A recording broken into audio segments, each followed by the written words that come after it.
and his hands are sculling in front, feeling for water to start the next stroke.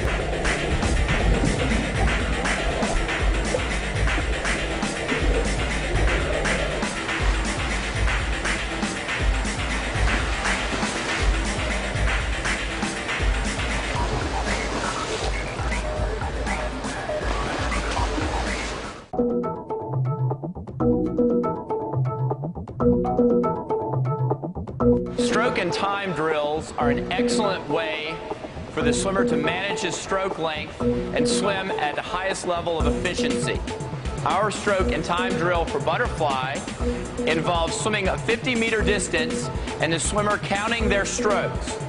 At the end of the 50 meters, we'll check their time against their stroke count, and our goal is to have the stroke count 10 less than their time. If a swimmer swims 30 seconds, the stroke count should be 20. Let's see how Michael does on a 50.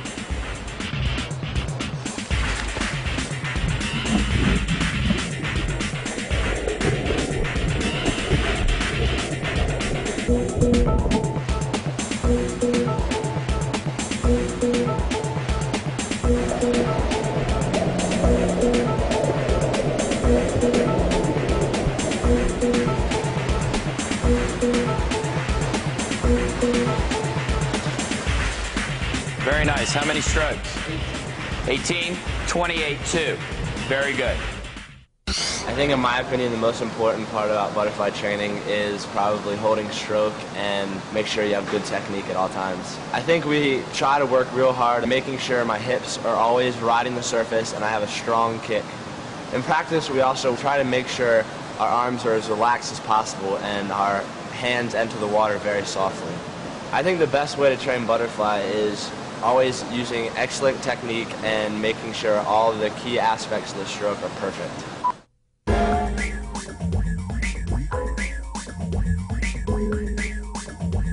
The third element of effective butterfly swimming is energy management. The double arm and leg movements in butterfly swimming call for tremendous amounts of power to be employed by the swimmer. Correct stroke timing and form can break down quickly under these energy demands. The North Baltimore Aquatic Club's butterfly training program is designed to condition the stroke while maintaining the integrity of the swimmer's technique. We use short repeat distances in our conditioning program.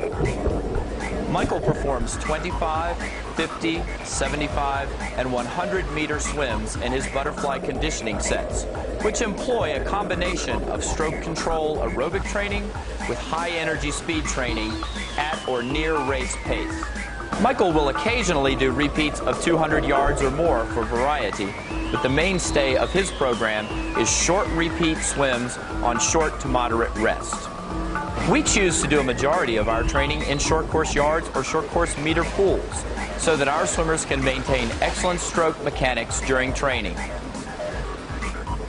Short course training for long course competition allows the swimmers to swim on shorter rest intervals and maintain higher average stroke rates and pulse rates. Our work is endurance oriented. However, the daily training plan includes swimming at or near race speed with racing caliber stroke patterns at each session. Michael uses resistance training in the water to develop stroke-specific strength and power. He does pulling with various equipment, including pull buoys, hand paddles, rubber bands to tether the ankles, and small inner tubes. Most of Michael's pulling work is done in freestyle and enhances muscle endurance. Individual medley or stroke pulling is done without paddles to avoid overstressing the shoulders. The use of tethered swimming or kicking builds stroke-specific power. Overloading the arms or legs stimulates muscle fiber recruitment and explosive strength throughout the range of motion. Michael enjoys swimming against the stretch cord for power and then swimming back assisted by the cord. Assisted speed training gives the swimmer a feel of faster than race pace stroke movement and grooves neuromuscular firing patterns. Leg drive is crucial to butterfly swimming. and Michael uses many different kicking drills to build both power and endurance. Vertical kicking with weight develops foot speed and power. Reverse body dolphins strengthen the core body muscles and emphasize the upsweep of the kick. Board kicking builds endurance and rhythm into the leg action. Dryland training helps to build basic strength and fitness and helps prevent injuries. Our Dryland program is designed to improve core body strength while challenging the large muscle groups, which are the prime movers in the pool. The large muscle groups are the chest, back, and legs.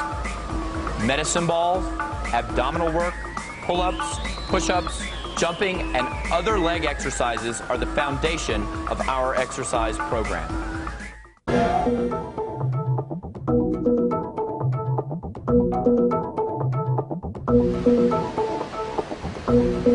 Take your mark. Go! Michael uses a track start, which allows him to react quickly to the starter's signal. Upon the command, take your mark, Michael will grab the front edge of the block with the toes of his left foot. He'll place his right foot at the rear of the block with the heel up. This helps to keep his center of gravity on the front edge of the block. He'll apply light pressure with his fingers and gently pull up on the front edge of the block. Upon the signal to go, he'll spring forward with his arms and get a good push off the front foot to enter the water with as much speed as possible. Go! Michael tries to enter the water at the lowest angle possible. The goal is to have the entire body enter through one hole in the water. Go!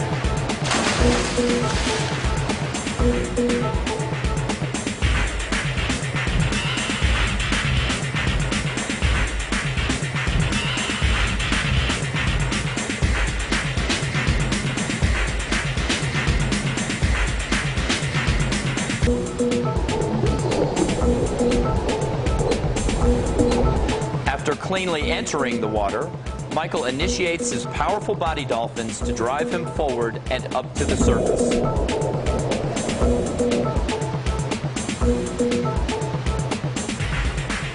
He takes his first stroke of the breakout without breathing to maximize his momentum from the start and minimize his chances of choking on water, which tends to be turbulent during the breakout phase.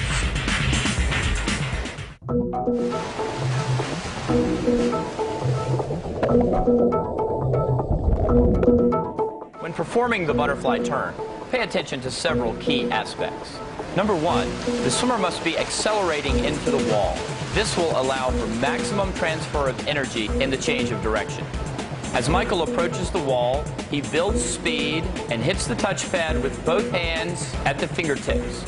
Immediately, he initiates the change of direction by pulling his knees to his chest, throwing his head straight back, and having his lead arm pulled back and down towards the bottom. The trail arm is placed directly below his ear, and the turn is performed in one movement. It is important that all the swimmer's air be exhaled prior to touching the wall so that a quick breath may be taken during the turn. Once the turn is made, the feet should leave the wall and immediately begin the body dolphin technique. This will allow for maximum speed off the turn and generate momentum for the important breakout stroke. Michael takes his breakout stroke just at the surface so that his body line is horizontal when he makes the first movement with his arms. This technique minimizes frontal resistance and allows for maximum transfer of power into the swimming portion of the race.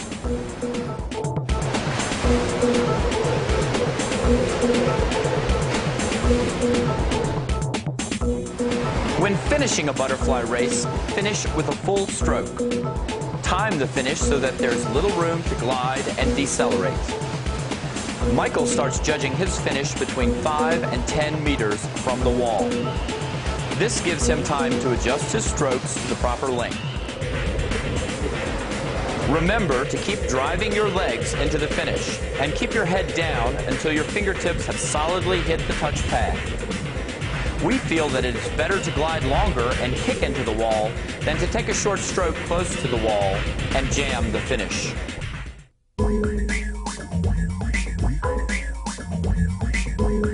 Michael, you've enjoyed a lot of success over your swimming career, but you've also enjoyed your share of failures. When things don't go the way you want them to, either in a practice or in a swimming meet, what do you do to get yourself back on track and keep moving forward? You know, I set goals for myself. I think I have a few different types of goals. I have goals I set for practices, goals I set for meets that are coming up, goals I set for the end of each season, long course and short course season, and goals that I set 4 years from now or 3 years from now. And I think always having those in your mind and working towards something and knowing that you're doing something in practice that's going to help you get there, I think that's what really keeps me motivated. So if you had a short-term failure or you didn't swim the time you wanted to in a certain meet, you'd get yourself back on track by focusing more on your long-term goal and realizing that this is a process of ups and downs, yes. Just like anything else.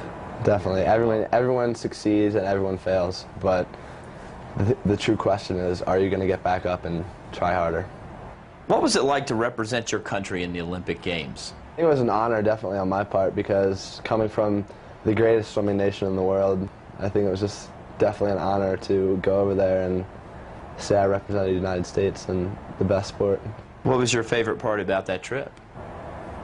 I think going out of the country was probably my favorite part, since I've never been out of the country before then, and I guess really starting to get to know everybody and sort of in the team environment, how everyone's looking out for each other, everyone's encouraging each other. I think that was the main thing that I learned from that experience.